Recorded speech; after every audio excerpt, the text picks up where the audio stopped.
கோவிலும் கடவுளும் புனிதம் அப்படின்ற இடத்தையும் அடுத்து வாங்க, பெண்கள் நம்மலாம் புனிதமானவர்களா?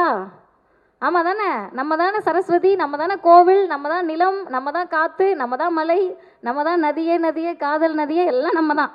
அப்போ நம்ம புனிதமானவர்கள் தான் பெண்கள். மூணாவது வாங்க, ஜாதி. இங்கே வந்து ஒரு அடையாளமா புனிதமானது. இது எல்லாத்தையும் சொல்லுங்க. இதில் ஏதாவது ஒன்று, கோவிலாக இருக்கட்டும், பெண்களாக இருக்கட்டும், ஜாதியாக இருக்கட்டும், கல்வி ஒரு காலகட்டத்தில் புனிதமாக இருந்துச்சு. இன்னைக்கும் கல்வியை புனிதப்படுத்துகிறோம்.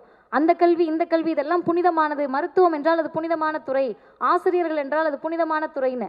இதுக்கு எல்லாமே அர்த்தம் என்ன தெரியுமா? எதையெல்லாம் உங்களால் சுயமரியாதையோடு அணுக முடியாதோ அது எல்லாத்துக்கும் பெயர் புனிதம் அப்படின்னு சொல்லி வச்சாங்க. கோவிலுக்குள்ளே நீங்கள் எல்லாரும் போக முடியாத காலகட்டம் இருந்துச்சு, அதனால் கோவில் புனிதம். ஏன் போக முடியலன்னு கேள்வி கேட்க முடியாது, அதனால் அது புனிதம்.